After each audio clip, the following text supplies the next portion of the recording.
Que vous inspire cette attaque contre Vienne, contre l'Autriche? On se pose beaucoup de questions, notamment sur l'influence qu'ont en ce moment les discours du président Erdogan dans le climat général du terrorisme en Europe. Voilà, quelle analyse en faites-vous, Pascal Boniface? Le président Erdogan peut influencer ceux qui veulent s'attaquer aux intérêts français de boycott. On ne peut pas faire un lien entre ces déclarations, même les plus excessives, et le terrorisme. C'est quand même pas Daesh, Erdogan, même si il a un lourd passif, etc. Et là, on voit que Daesh a revendiqué l'attentat, et Daesh, pour l'instant, n'a pas revendiqué ni l'attentat de Conflans, ni celui de Nice. On sait que parfois, ils font des revendications opportunistes en disant « ça nous permet de mettre ». Mais là, ça pourrait, vu le passif et le passé du terroriste et ces liens qu'il avait, cela semble effectivement tout à fait crédible. Qu'il y ait des réseaux de Daesh. On savait très bien que la fin de l'emprise territoriale de Daesh ne signifiait pas la fin de l'organisation et qu'il peut avoir des réseaux et les réveiller au fur et à mesure, un peu par opportunisme, pour profiter. Et ça peut être là, on dit que l'Autriche est un peu excentrée par rapport aux troupes géopolitiques. L'Autriche fait quand même partie de la coalition anti-Daesh, c'est aussi un pays européen. Et donc, il y a aussi, en fait, où est-ce qu'il est possible d'organiser un attentat? Où est-ce qu'on a quelqu'un qui est capable de se mobiliser et d'aller comme ce terroriste l'a fait? Et donc, on ne peut pas dire qu'il y a une ville qui est à l'abri, parce qu'il suffit qu'il y ait un terroriste dans la ville depuis quelque temps qui passe à l'action. Mais est-ce que l'Autriche, est-ce qu'il est logique dans ce que l'on sait des plans, je dirais, des terroristes, qu'une ville comme Vienne soit touchée? L'Autriche a à son sud quand même une partie des Balkans, il vient de Macédoine, enfin voilà, il y a un ensemble de choses. C'est vrai que c'est une ville carrefour qui, pendant la guerre froide, a joué un rôle de contact entre les uns et les autres extrêmement important. Donc c'est une zone de passage extrêmement forte.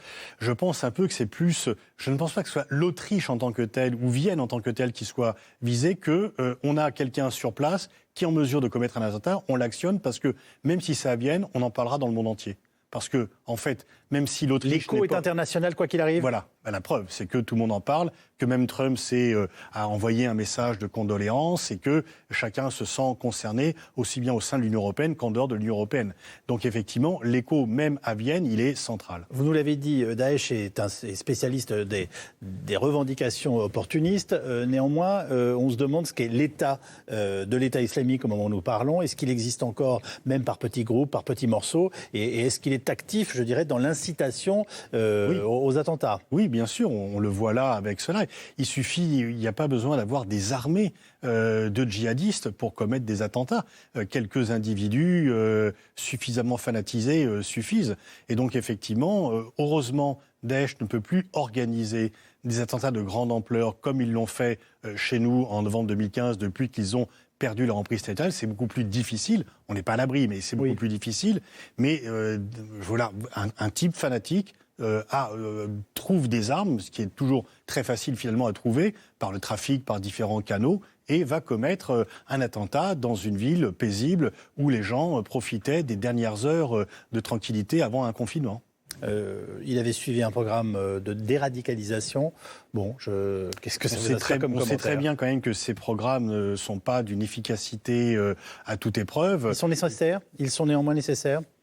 Il faut essayer, mais enfin, il faut peut-être un contrôle plus rapide, enfin plus approfondi, et ne pas uniquement... Parce qu'il y a des gens qui peuvent effectivement feindre, etc. Disons que dans ces programmes, il y a eu un afflux de programmes de ce type.